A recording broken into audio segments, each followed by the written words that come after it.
Sejam bem-vindos ao Never Give Up, um podcast sobre superação com o apoio da M. Coutinho, em que a Men's Health, neste caso eu, Pedro Lucas, e o João Matos, vamos estar aqui em conversas descontraídas, conversas sobre alta competição e sobre vários temas que interessam a todos os portugueses, façam ou não façam desporto. João, preparado para este primeiro episódio? Queres apresentar o nosso convidado? Já falei aqui com o nosso convidado, que eu de jornalista não tenho nada. O meu papel aqui é também enquanto atleta de alta competição, que é aquilo que os nossos convidados são maioritariamente, e é numa intervenção, porque devemos ter coisas em comum no que diz respeito à mentalidade, à superação, e hoje temos connosco o João Sousa, aqui a grande referência do ténis em Portugal, que levou o nosso país, que é top 30 e é um grande atleta de alta competição. É verdade. E pegando nesse gancho, acho que é importante neste primeiro episódio realçar, porque aqui a verdade é que eu posso dar a componente jornalística, tu dás a componente de alta competição também, tens coisas que um jornalista não consegue ter acesso, portanto eu acho que isto tem tudo para correr bem. João, muito obrigado por teres vindo a este podcast da Men's Health Powered by M. Coutinho. Diz-me uma coisa, como é que surgiu, é só fazer aqui um apontamento ao início da tua carreira, como é que surgiu a tua paixão pelo ténis e como é que tu sentiste que é mesmo isto que eu quero para a minha vida? Certo. Bom, antes de mais agradecer-vos a ti, Pedro, João, e à redação o convite para poder estar aqui presente, para partilhar um pouco da minha experiência enquanto tenista. Como sabem, retirei-me há pouco do ténis, ainda é um pouco recente, mas tenho todo o gosto em poder estar aqui com vocês hoje. Bom, a minha paixão pelo ténis começou muito cedo. Eu tinha 6 anos quando o meu pai, neste caso, me inscreveu nas escolinhas do ténis. Ele era um amante do ténis, sempre foi. Ele começou a jogar ténis muito tarde, já com 30 anos, e transportou essa paixão pelo ténis para mim. E, portanto, ele inscreveu-me nas escolinhas quando era muito miúdo e eu comecei o meu percurso, obviamente, amador, em que comecei a dar alguns sinais de que tinha bastante aptidão para o ténis. E, portanto, começou aí a minha paixão pelo ténis. Depois, mais tarde, já com 15 anos, foi quando eu realmente decidi viajar para Barcelona e, efetivamente, tentar concretizar o sonho de ser tenista profissional, que era algo que, na altura, havia poucos atletas ou poucas crianças que tinham esse objetivo de ser profissional, não é? Hoje em dia a coisa já está um bocadinho mais profissionalizada e diferente. A mentalidade também começa a mudar um pouco, de que realmente nós, portugueses, temos capacidade de ser muito bons, não só no futebol, que é o nosso desporto rei, mas também noutros esportes. E a verdade é que, enfim, essa foi a decisão mais importante da minha vida, de ir para Barcelona e então tentar realmente ser profissional de ténis. Tu sentes que abriste esse caminho para hoje, pensar-se cada vez mais na formação, em Portugal também, João? Bom, sim, eu gostaria de acreditar enfim, que contribui para o desenvolvimento do ténis em Portugal. Não só eu, mas também outros atletas anteriores, grandes nomes do ténis nacional, também o fizeram, abriram novas portas. Eu lembro, por exemplo, o Nuno Marques, na altura, que é um mais velho que eu, aliás, foi meu treinador, era a referência nacional porque tinha sido o primeiro português a entrar no top 100, que era aquela referência de entrar no top 100. Todos os profissionais, aqueles que começamos a jogar e queremos ser profissionais, a referência é ser top 100 mundial. E, portanto, era o primeiro português que eu tinha feito e, portanto, era uma referência para mim. E eu gostaria de acreditar que hoje em dia também sou referência para os mais jovens, para aqueles que começam a modalidade e que têm o objetivo de ser profissionais, não só como amadores, mas também ter esse objetivo. E, portanto, ser top 30 é bom que os mais jovens tenham esse objetivo. Eu não tinha o objetivo de ser top 30, tinha o objetivo de ser top 100. Depois comecei a perceber que, ok, porque não pôr a fasquia um bocadinho mais alta, e comecei, enfim, a lutar nesse sentido de poder ser cada vez melhor. E, portanto, hoje em dia a referência já é ser top 30, já é vencer ATPs. Portanto, eu vejo um bocadinho diferente na altura, por exemplo, mesmo nos mídia, as notícias por vezes eram, olha, aquele jogador ganhou um Challenger, era notícia. Hoje em dia já não é uma notícia e isso acaba por ser bom. Hoje em dia já é notícia o fazer quarta ronda de um grande slam, o fazer meia final de um ATP. Portanto, isso, por um lado, é ótimo e eu gostaria de acreditar que também ajudei nesse sentido para que a mentalidade mude um pouco e para que os mais jovens comecem a acreditar que, efetivamente, podemos alcançar grandes feitos no ténis. Mas temos aqui dois temas e eu vou pegar já no primeiro. Tu referiste que saíste aos 15 anos do país. Tens noção que, para muitos jovens, e de famílias. É um passo arriscado, é uma decisão complicada, que envolve uma estrutura familiar, que nem todos conseguem, nem todos têm coragem. Ou seja, ser tenista profissional envolve sacrifícios, envolve muito esforço, e o teu foi sair do país, e ainda hoje há essa necessidade, se quiserem afirmar um jovem como um tenista profissional. Boa pergunta, João. Olha, eu muito sinceramente, às vezes, quando penso um pouco no passado e o facto de os meus pais terem tido a coragem de me deixar ir lá para fora, porque estamos a falar de uma época que era 2003, 2004, portanto é uma época em que não havia FaceTimes, não havia WhatsApps, não havia, enfim, a tecnologia que existe hoje em dia. Arrepia-me um pouco a perceber a coragem que eles tiveram em, enfim, mais do que a coragem que eu tive, não é? Enquanto jogador, enquanto atleta, que era um pouco inconsciente daquilo que ia encontrar, a coragem que eles tiveram enquanto pais, não é? Porque eu também tenho mais um irmão e, portanto, deixar-me ir para o estrangeiro à procura desse sonho, porque efetivamente em Portugal, infelizmente, na altura não havia, ou achávamos nós que as condições não eram as ideais para poder ser profissional de ténis. E a verdade é que era muito difícil eu vindo de Guimarães, de uma cidade pequena, ia ser bastante difícil para mim se tivesse ficado em Portugal ser jogador. E a verdade é que, para além disso, para além dessa coragem, o ténis, infelizmente ou felizmente, é um desporto em que a parte económica é um fator muito importante. Portanto, eu tive a sorte de ter uns pais que se permitiram poder eu tentar, ou seja, permitiram-se investir na minha carreira, obviamente, e portanto acabou por ser, enfim, um tiro certeiro, mas houve milhares de jogadores, muitos jogadores que foram para Barcelona com esse intuito. Por exemplo, o meu treinador Frederico acabou por ser vergar pela vertente de treinador, mas o objetivo dele era ser profissional e acabou por não o ser, e portanto, tal como ele, existiram outros atletas que foram para fora e que acabaram por não se tornar profissionais. Mas lá está, essa coragem de ir lá para fora, de procurar, de sentir que podiam fazer algo mais no ténis, esteve muito presente. E mais da parte dos meus pais, que sempre foram um pilar gigante na minha carreira, e sem eles, sem dúvida que nada disto não estaria provavelmente aqui sentado hoje. Somos iguais.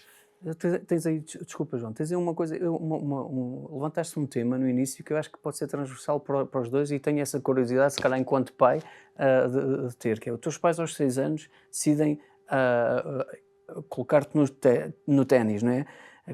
Quando em Portugal o mais óbvio seria colocar no futebol. Como é que isso surge? Como é que eu, enquanto pai, sei, eu tenho que pôr a minha filha numa determinada modalidade para perceber se dá certo, devo experimentar várias atividades até perceber. O que é que vocês aconselham? Eu largo a todas as atividades que ele quer experimentar, com o devido compromisso. Se ele se dedica a pádel, como já se dedicou, tem que cumprir determinado tempo nessa modalidade. Se depois não gostar, aí sai, mas não vai ao fim de 2 semanas dizer que não gosta e sair. Tem que ter um compromisso. E tem que experimentar um pouco de tudo até descobrir. Eu não descobri a minha modalidade aos 6 anos, longe disso. Hoje em dia há muitos jovens a começar muito cedo nas modalidades. Quem me dera a mim que ser como o João, que aos 6, 7 anos descobriu a sua modalidade. Também sei que o João tem ali uns dotes de futebol e de... Acho que dava um bom ponto de lança da vitória. Não, eu ouvi falar sobre isso. Mas acho que é muito difícil. E neste caso, libertar um adolescente aos 15 anos para outro país, não é como na minha modalidade, em que a grande formação, e desculpem os outros, está no Sporting e no Benfica, porque temos outras equipas, Caxinas e Porto Salvo, mas é nacional, e é como o João disse, hoje há a tecnologia que nos permite ter um contacto permanente. Eu, enquanto pai, iria-me gostar, hoje em dia, libertar o meu filho, seja com que idade for, para outro país. E, apesar de ser a corrida pelo sonho, pelos objetivos, que é sempre uma incógnita também. Tem todo o direito de lutar por ele, nós estamos cá enquanto pais para apoiar, tal como os pais do João tiveram. No entanto, é um murro no estômago ter esta distância toda. O que é que falta em Portugal, então, João, no caso do ténis, para que nós consigamos absorver o talento e não o desperdiçar, talvez, como estávamos a falar há pouco em off também? Bom, a minha opinião é que existem 2 componentes. A primeira é infraestruturas, conhecimento, que estamos cada vez melhor. Eu acho que a Federação, nesse sentido, a Federação Portuguesa de Ténis, tem feito um excelente trabalho. Já existem, enfim, condições. Quando eu falo de condições, falo de infraestruturas, de campos de ténis, que hoje em dia já existem, boas. E depois existe também uma coisa que na minha altura não existia, que era torneios internacionais em Portugal. Portanto, já existe a realização de variadíssimos torneios aos diversos níveis em Portugal, sejam Futures, sejam Challengers, temos um ATP, só temos um infelizmente, mas a verdade é que na categoria inferior, que é quando os mais jovens começam, já existem muitas oportunidades. Na minha altura eu tinha 5 torneios de Future, hoje em dia existem 17, mais 9 Challengers. Portanto, existe aqui uma porta aberta para os portugueses, para se poder tornar profissionais mais rapidamente e não ter que sair para o estrangeiro. E depois a outra variante é económica. Eu acho que, como disse há pouco, o ténis é um desporto muito exigente a nível económico. Existem poucas empresas em Portugal com a atitude, com a coragem de poder apostar no talento nacional. Eu estou a falar do ténis. Há muito talento que vai por água abaixo ou que acaba por se desperdiçar por causa da vertente económica. Porque a verdade é que mesmo em Portugal os jovens têm que fazer face a todos os gastos, sejam eles de viagens, de comida, de hotéis, de incorporações, de aviões, enfim. Claro. E, portanto, acaba por ser uma parte muito grande e eu diria a mais importante que muitas vezes faz com que os atletas acabem por deixar o ténis ou por deixar de tentar ser profissionais. Portanto, estas duas vertentes são sem dúvida, as mais importantes. Como digo, infraestruturas, torneios, já temos muito boas condições em Portugal neste momento. Infelizmente, a parte económica, há muito poucas empresas não acompanha, né? que não tenham a mentalidade suficiente para poder apostar no talento. Eu tive a sorte, e a verdade é que não sei se devia dizer ou não, mas a verdade é que o Millennium BCP foi o meu primeiro e o grande patrocinador, e eles tiveram essa coragem quando, enfim, eu já tinha mostrado que tinha, já tinha mostrado algum... O teu talento. Exatamente, o meu talento. Não queria usar essa palavra, mas enfim. E, portanto, mesmo assim, eles desafiaram-se e apostaram em mim. O que acabava por ser, foram um bocadinho os pioneiros nesse sentido de apostar no desporto. Hoje em dia já existem empresas nacionais, mas como digo, muitas vezes os patrocínios chegam numa hora em que nós atletas já não precisamos... Já é depois, né? Precisam antes, quase na base. Precisamos desse dinheiro para fazer face a apostar no desporto. Porque esse dinheiro depois é apostado de maneira, seja em viagens, seja meter uma pessoa mais coerente na equipa, uma aposta de preparação física, fisioterapia. Hoje em dia está tudo tão ao limite, e eu falo do ténis, por exemplo, nos últimos anos, a preparação física, a preparação mental, em termos de fisioterapeutas, em termos de recuperação, em termos de psicólogos, é tão levado ao limite que tu tens que estar bem preparado nesse sentido. E, portanto, é preciso apostar também, não só dentro do campo, em termos de treinador de campo, mas também por bons preparadores físicos, bons recuperadores fisioterapeutas, um bom psicólogo. Portanto, a equipa começa a ser muito grande porque o desporto e a competição de cada desporto faz com que exija isso, não é? A competitividade, se nós não tivermos, é como se estivéssemos a andar de Fiat contra uns Ferrari. Claro, para fazer aqui uma analogia um bocadinho. E, portanto, é o que eu sinto. E a verdade é que, nesse sentido económico, o ténis é um desporto que exige uma bagagem grande. E em termos de formadores? Portugal tem bons formadores? Portugal... Seja, não tens que ir para o estrangeiro para ter um bom treinador, para ter uma boa equipa técnica que te faça evoluir? Boa pergunta. A minha opinião é que ainda falta muito conhecimento aos portugueses daquilo que é necessário para ser um atleta de alta competição, ao mais alto nível. Ainda falta. Acho que temos pontualmente várias pessoas que sabem muito, porque estiveram lá, porque tiveram uma experiência a nível pessoal muito enriquecedora, mas ainda falta haver mais conhecimento e partilhar esse conhecimento por mais pessoas. E depois aqui é um pau dois bicos, porque ou o formador está predisposto a ir para fora para também aprender mais, certo, ou então tem sempre a visão de que o ténis em Portugal é pouco, o ténis em Portugal pode não render e que vive de patrocínio e vive de isto e daquilo, e acaba por não querer evoluir enquanto formador. E isso vai prejudicar os jovens que sonham em ser jogadores de ténis. Lá está. E muitas vezes, agora tocaste num ponto sensível, que é, eu para ir para o estrangeiro ser formado, preciso de investir na minha carreira. Não só para ser tenista, mas também para ser treinador. Portanto, temos o caso do Frederico, que era o meu treinador, que ele foi enquanto jogador, e depois optou, ele tinha 2 opções, era voltar a Portugal e tirar um curso, ou enfim, ou vergar mesmo pela vertente de treinador de ténis, mas ele decidiu apostar lá e ficar lá para ter a formação necessária para depois poder avançar enquanto treinador, e portanto... Tu tens em 2015, quando te entrevistei pela primeira vez, tens um detalhe muito interessante para mim, que marcou até hoje, é tu dizes que quando foste para lá precisavas de treinar, competir com os melhores, e que Espanha estava mais envolvida nesse aspecto. Conta um bocadinho como é que isso foi e se isso é possível atualmente em Portugal ou estamos aqui a bater no ceguinho, digamos assim. Não, eu acho que... ainda bem que puseste esse exemplo. Eu acho que existem 2 maneiras de nós melhorarmos na vida. Uma é trabalhar mais que os outros e a outra é termos exemplos ao lado que nos façam ter um objetivo. E, portanto, em Barcelona eu tinha essa mais-valia, que era eu era mais um. Enquanto em Portugal eu era o João Sousa, não é? Em Barcelona era mais um. Eu olhava para o lado e tinha um top 20 a treinar ao meu lado, eu tinha um top 30 e, portanto, existia ali um exemplo e um objetivo de querer ser como eles, não é? Que isso faz com que tu automaticamente queiras mais e tenhas fome de mais e portanto, em Barcelona existia muito, na época em que eu emigrei para lá, existia muito isso, não é? E, portanto, acabou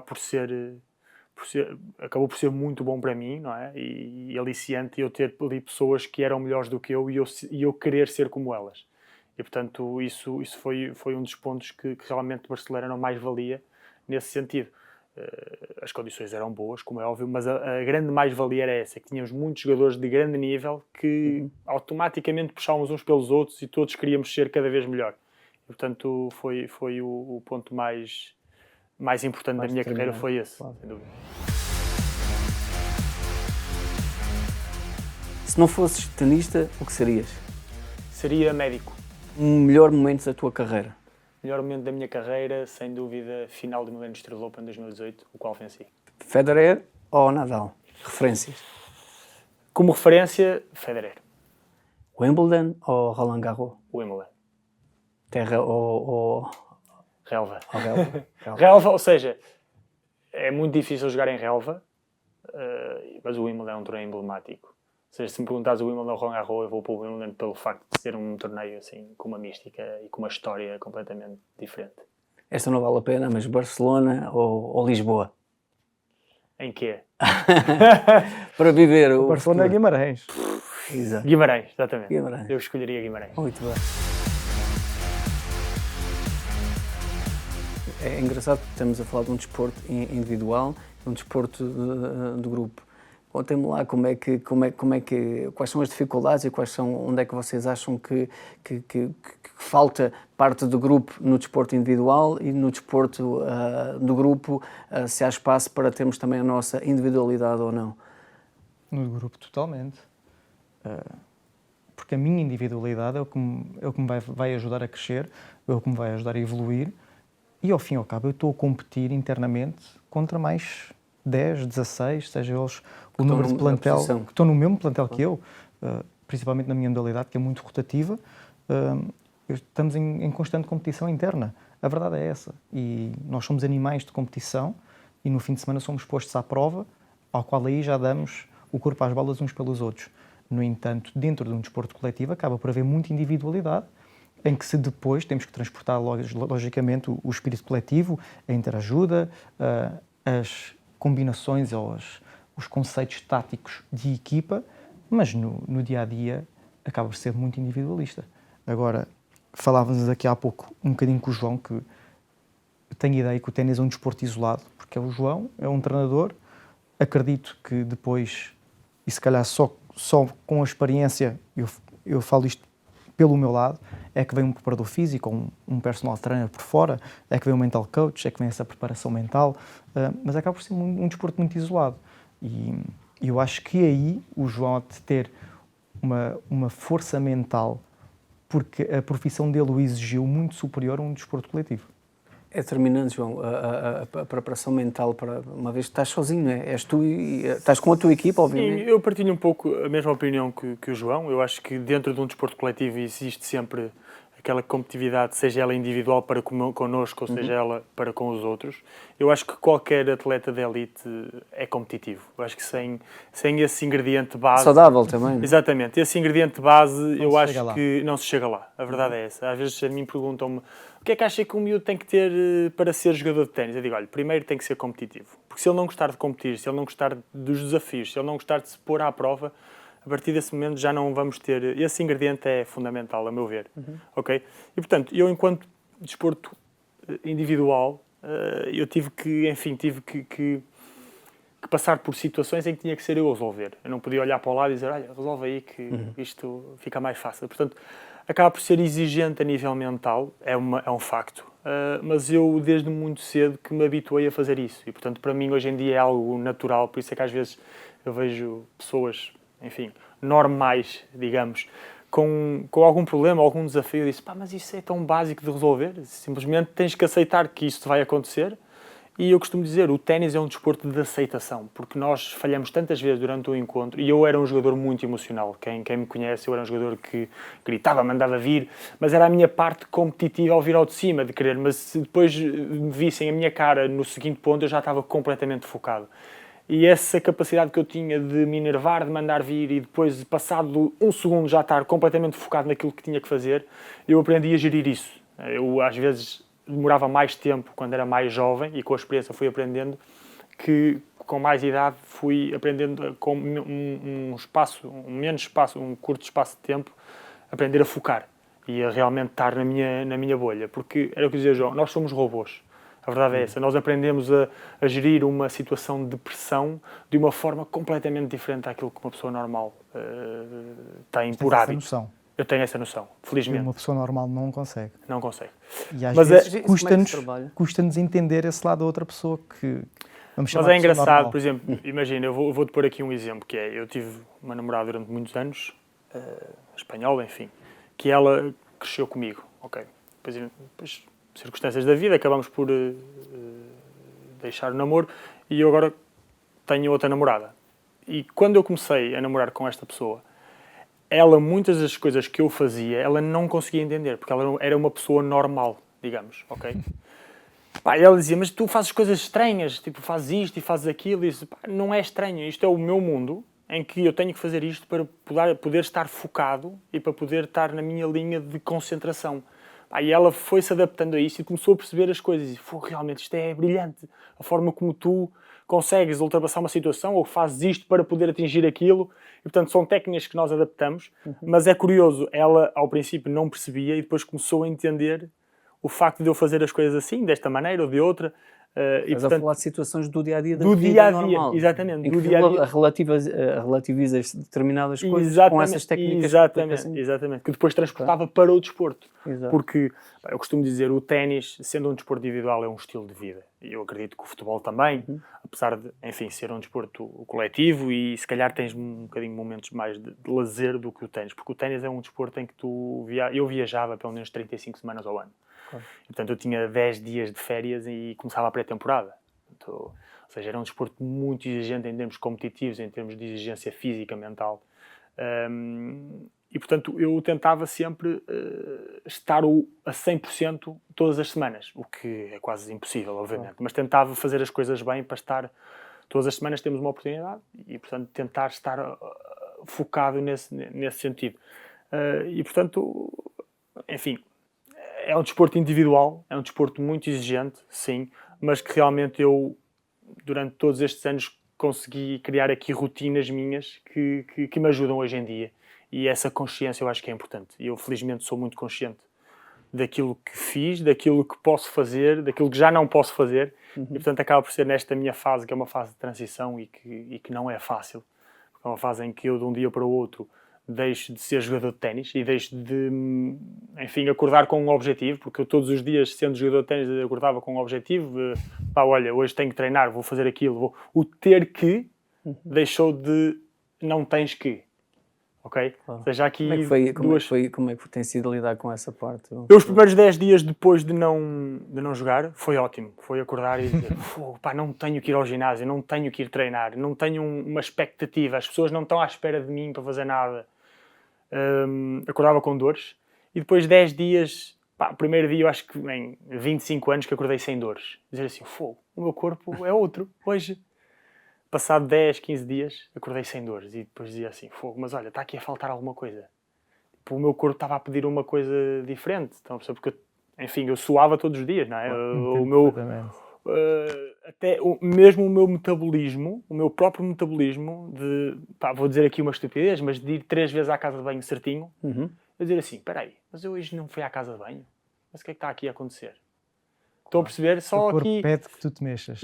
Exatamente, o meu corpo está a pedir que eu me mexa, porque foram tantos anos dedicados à alta competição e a sentir que tinha que fazer, tinha que dar, o meu corpo precisava disso, a não fazer nada.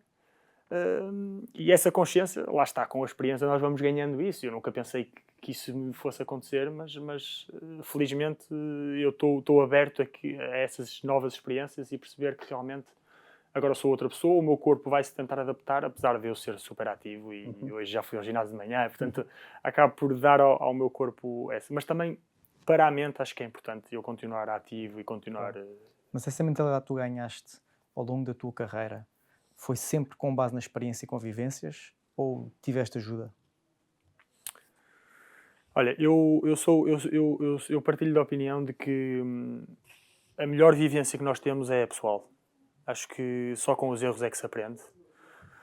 Se nós tivermos muita ajuda, obviamente é importante a ajuda, mas nós aprendemos muito mais com os nossos erros e com as nossas experiências. Esta é aquilo que eu passei e aquilo que eu acho que faz mais sentido.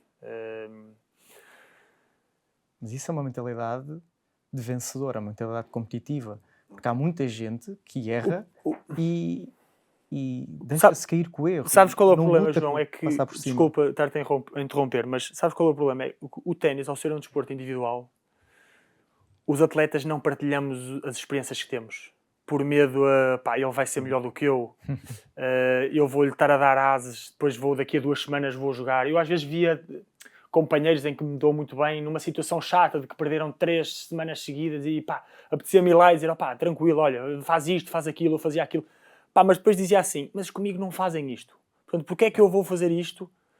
Eu tinha mesmo esse sentimento de querer ajudar, porque eu sou uma pessoa que gosta de ajudar. E com alguns fiz, porque realmente eram meus amigos, mas era muito difícil tu poderes partilhar essa experiência, porque na semana a seguir, nas 2 semanas a seguir, tu vais competir com ele vai estar ali no campo a querer ganhar. E essa experiência que tu passas pode ser decisiva para ele te ganhar, não é? E portanto, o ténis ao ser um desporto individual há pouca passagem dessa experiência. Esta não é uma boa oportunidade. Exatamente, enquanto jogador. Agora, fora disso, eu adoro partilhar jogador, e tentar... refugiava-te um bocadinho mais. Refugiava muito na minha equipa e naquele núcleo. Por isso é que muitas vezes vamos ao circuito e vês núcleos, a própria equipa está muito focada, está muito isolada. Vês os jogadores, vês as equipas muito isoladas. Não interagem. Não interagem tanto.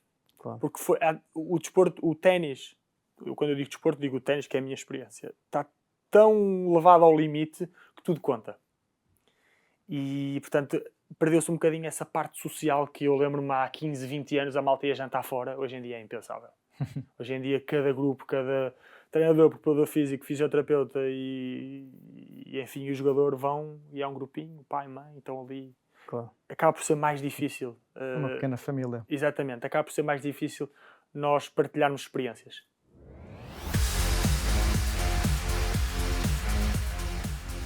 A vitória que faltou? Ganharam um ATP 500, acho que me faltou isso, nem estive perto, nunca fiz sequer meia final, portanto, mas gostava de ter vencido um ATP 500 e, se possível, em Barcelona, onde eu nasci um bocadinho, cresci para o ténis. O adversário mais difícil? Terra batida, Rafael Nadal, sem dúvida, e piso rápido, Novak Djokovic.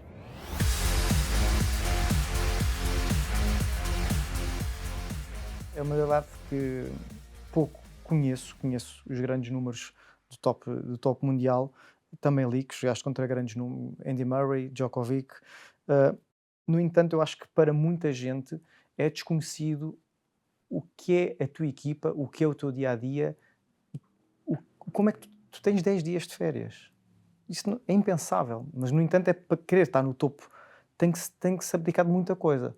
Logicamente, a par de mim, muita coisa daquilo que tu abdicaste se tornou rotina, se tornaram hábitos, que deixa de ser obrigações pelo nosso bem-estar, pela forma como nós queremos estar na vida para ser melhores atletas.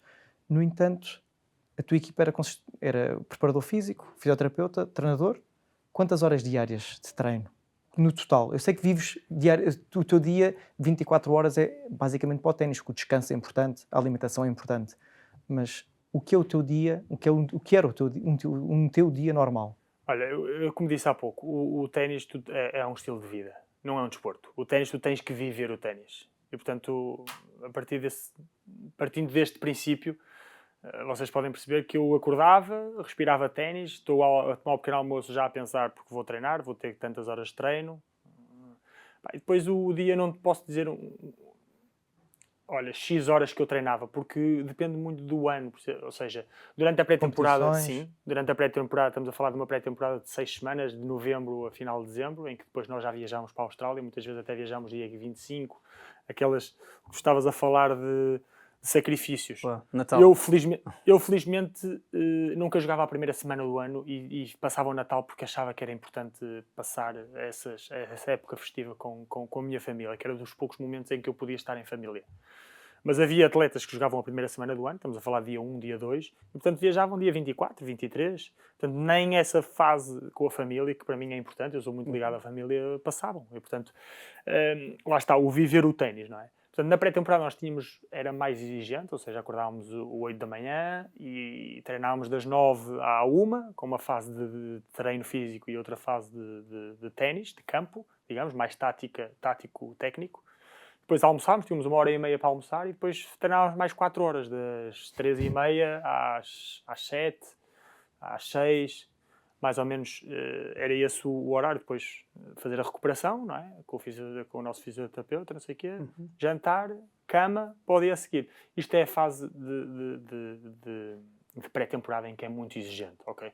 Durante o ano, nós temos que fazer um balanço, temos que tentar perceber onde é que podemos apertar um bocadinho mais em termos de preparação, de treino, de físico, de recuperação. Portanto, vamos adaptando um bocadinho à competição. Portanto, se nós tivermos uma competição em que nós estamos a perder muitas semanas seguidas, é melhor recuperar uma semana ou duas e fazer um treino mais intensivo para começar de novo e refrescar um pouco as ideias, tentar perceber, ok, o que é que eu estou a fazer mal, perdi tantas semanas seguidas, não é normal, vamos tentar.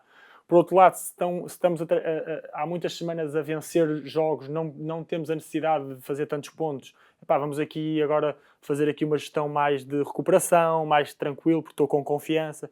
E depois o ténis e qualquer desporto é alimentado pelas vitórias, não é? E isso dá confiança. E, portanto, a confiança é um fator... É como fator sorte. É preciso ter sempre confiança e é preciso ter sempre o fator sorte para se ingrar. Olha, pegando nesse conceito, nesse termo, sentes que tiveste sorte na tua carreira? Tive muita sorte, mas eu costumo dizer que a sorte procura-se. Estar sentado no sofá e e estar à espera que a sorte caia... Ela não chega, né? Isso não chega. Mas é um bocadinho clichê, mas é a verdade. Ou seja, eu muitas vezes tive épocas ou tive semanas muito más seguidas em que eu dizia, eu não vou ser capaz, isto está a ser... Eu tive épocas, anos, em que eu tive 8 semanas seguidas a perder. Ou seja, estamos a falar de 8 semanas, são muitos dias a perder. E dizer, e pôr em causa, dizer, mas o que é que eu estou a fazer mal? E, portanto, ter a capacidade de continuar a trabalhar no mesmo registro, tentar fazer a expectativa, tudo isso. Depois tinha um torneio em que eu tinha sorte, um momento, olha, a bola bateu na tela, passou. Mas esse momento, eu tive sorte. Mas eu trabalhei tanto para ter esse momento de sorte. Estão a perceber? E é um bocadinho clichê, mas é a verdade. Esta foi sempre a minha filosofia de vida. De, continua a trabalhar, continua a exigir-te que as coisas vão melhorar. E a verdade é que eu sempre tive essa sorte de trabalhar e de ser recompensado nesse sentido. E qual é que foi o momento mais difícil da tua carreira? É aquele em que tu tiveste mesmo que te superar para ultrapassar? Tens assim algum momento que te lembres? Foram vários. É que não existe um momento em que eu diga... Provavelmente, eu se tivesse que pôr algum momento, eu se calhar depois da minha lesão em 2019 do pé, em que eu tive uma lesão que fraturei, tive uma fratura de esforço no pé, em que tive algum tempo... Devia ter parado, não parei. Enfim, ali uma fase muito má em que eu saí do top 100, que eu estava há 9 anos ou 10 anos seguidos no top 100 e saí do top 100. Essa fase foi muito difícil para mim, não em termos físicos, mas em termos mentais, de pôr tudo em causa e será que eu vou conseguir voltar àquilo que eu acho que consigo estar ou não, eu acho que esse momento da minha carreira tenística foi o mais difícil, que acabei por fazer. Acabei depois por vencer outro ATP e depois até mais tarde fazer outra final e a jogar um ténis incrível. Mas a verdade é que esse momento foi difícil. Aí ponderei aposentar-me do ténis e depois consegui dar a volta com a ajuda de muitas pessoas, nomeadamente do Frederico, que sempre esteve ao meu lado mesmo num mau momento, e da minha família, como é óbvio. Mas a verdade é que esse momento foi difícil para mim. Claro. Nós estamos mesmo aqui na reta final. Aliás, já as conversas boas têm disto, já ultrapassámos o nosso tempo, mas acho que há aqui um tema que eu e o João na preparação queríamos também abordar e o mais sucinto possível, e que também é cruzado a ambos, que é contigo nos Jogos Olímpicos, creio que por 2 vezes, o João também com as quinas ao peito. O que é que isto, que responsabilidade é que vos traz, que emoção é que vos traz? O que é representar um país? Olha, eu da minha parte, não sei, o João depois eventualmente também vai falar sobre isso. Eu da minha parte, eu acho que não existe orgulho maior do que representar Portugal. Eu representei Portugal, não sei quantas vezes, na Taça Davis. Obviamente também falaste dos Jogos Olímpicos. Eu acho que é o maior sonho de qualquer atleta é representar o seu país nos Jogos Olímpicos. Eu tive a felicidade e a oportunidade de o fazer por 2 vezes, no Rio e em Tóquio. E a verdade é que é um sonho concretizado. Desde miúdo, ver na televisão, enfim, o Nelson a saltar, sei lá, Rosa Mota, enfim, todos esses atletas e de um dia sonhar em estar lá presente e ter tido uma experiência incrível frente ao Del Potro, no Rio de Janeiro, com um estádio completamente cheio de argentinos e brasileiros a apoiar o Tuga, não é? Tuga. Mas a verdade é que para mim não existe maior orgulho do que representar Portugal, porque efetivamente eu ainda ontem estava com uma conversa relativamente a isso e eu dizia que quando eu ouço o hino, não houve uma única vez a representar Portugal que eu não me arrepiasse a ouvir o hino. E portanto isso, enfim, a mim se calhar eu sou demasiado patriota, não sei, ou por ter estado lá fora tanto tempo, mas a verdade é que isso a mim diz muito. O representar Portugal sempre foi um objetivo e um sonho de poder fazer e a verdade é que tive essa felicidade de o fazer durante tantos anos e portanto sinto-me um felizardo nesse sentido. Mas depois, apesar desse teu lado emotivo que já falaste, não me entendas mal, mas após o apito inicial, tudo vai. E o foco é ali. Sim, sem dúvida, Ou claro, seja, claro. muitas vezes podemos ser mal interpretados. Eu falo no meu caso, por não cantar o hino, por não bater no peito, por estar a representar Portugal. Eu já represento Portugal há quase 200 vezes. Eu sinto o mesmo orgulho, desde a primeira até esta quase 200 vezes que estou a representar Portugal. No entanto, eu sei qual é o meu papel, eu sei para o que é que ali estou, eu sei qual é a minha tarefa, e eu não consigo não desfocar disso. E às vezes posso ser mal interpretado porque não estou a cantar o hino, porque não estou emocionado. Já estás focado, não é? Estou completamente. Para mim, e com todo o respeito, não me entendam mal, é um dia de trabalho. Eu estou ali para cumprir um objetivo, para cumprir uma tarefa, desde muito antes do aquecimento, desde que saí do hotel, em que o selecionador diz não há música no autocarro, ninguém mexe nos telemóveis, é focados para o jogo. E às vezes pode passar essa imagem de epá, para o João é só mais um jogo pela seleção. Não, não é só mais um jogo. No entanto, este é o meu trabalho, esta é a minha profissão, este é o meu objetivo, esta é a minha tarefa, é com isto que eu tenho que me focar e cumprir. E, logicamente, nunca vou poder sentir o que é estar nos Jogos Olímpicos, infelizmente que o futsal não vai lá chegar, seria uma experiência maravilhosa. No entanto, é sempre um orgulho tremendo representar Portugal e conquistar o que já conquistámos para Portugal. Olha, muito obrigado a ambos. João, é impossível não terminar este Never Give Up com a pergunta, porque falámos do pós-carreira e deixava contigo esta questão de quando é que se sente que está na hora. Eu sei que o teu caso vem muito decorrendo da lesão, mas se antes disto já havia alguma intenção disso, e como é que vai ser daqui para a frente? Que planos é que tens para ti e se eles se cruzam com o ténis? Não, olha, relativamente à retirada, eu sou muito prático. Eu quando percebi que o meu corpo não estava a acompanhar os meus objetivos e aquilo que eu achava que podia dar em campo, comecei a perceber que tinha que me retirar. Portanto, para mim não fazia sentido eu estar-me a arrastar, digamos, em torneios um bocadinho de uma categoria inferior quando eu tive 11, 12 anos ao mais alto nível. E, portanto, eu tenho essa consciência. Por vezes não é fácil ter essa consciência do corpo, porque achamos sempre que podemos dar mais e quando amamos o desporto é sempre difícil sair de uma vida dedicada mais, quase 20 anos, né? desde os 15 que eu fui para Barcelona. Mas eu tive essa consciência e eu acho que foi no momento certo.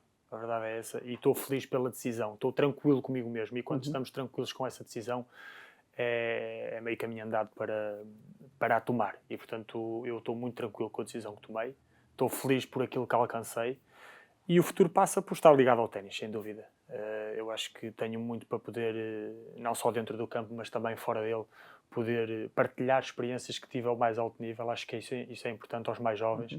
Felizmente temos muito talento no ténis em Portugal neste momento. Acho que temos jovens com muito talento e a querer ser profissionais e que já estão a mostrar bons sinais de que vão ser grandes jogadores. E eu acho que passa um bocadinho por aí, por passar essa experiência. Ainda não Em sei Portugal? Em Portugal, sim. Em Portugal. Acho que faz todo o sentido em Portugal. Mas passa por passar essa experiência, sem dúvida, daquilo que fui, daquilo que senti e portanto acho que é isso. Muito bem. João? Não, eu quero só agradecer ao João. Muito obrigado mesmo Não, pela eu que tua partilha, agradeço. pelo teu testemunho e dizer que a maior referência do ténis em Portugal teria que estar ligada a essa modalidade e tens que ajudar mesmo a que estes jovens que queiram ter uma carreira melhor que a tua, que o consigam, porque certamente és a pessoa indicada para dar esses feedbacks, para passar essa mensagem e o conhecimento todo e levaste o nome Portugal e que eleves novamente, futuramente, com um jovem que trabalhes ou jovens que consigas trabalhar. Obrigado, João. É isto mesmo que queremos trazer aqui no podcast Never Give Up da Men's Health com o apoio da M. Coutinho. Exemplos de campeões, exemplos de pessoas dedicadas à sua profissão e que sejam também uma inspiração para os mais novos. É esse o nosso foco, é esse o nosso objetivo. Até ao próximo episódio. Façam desporto.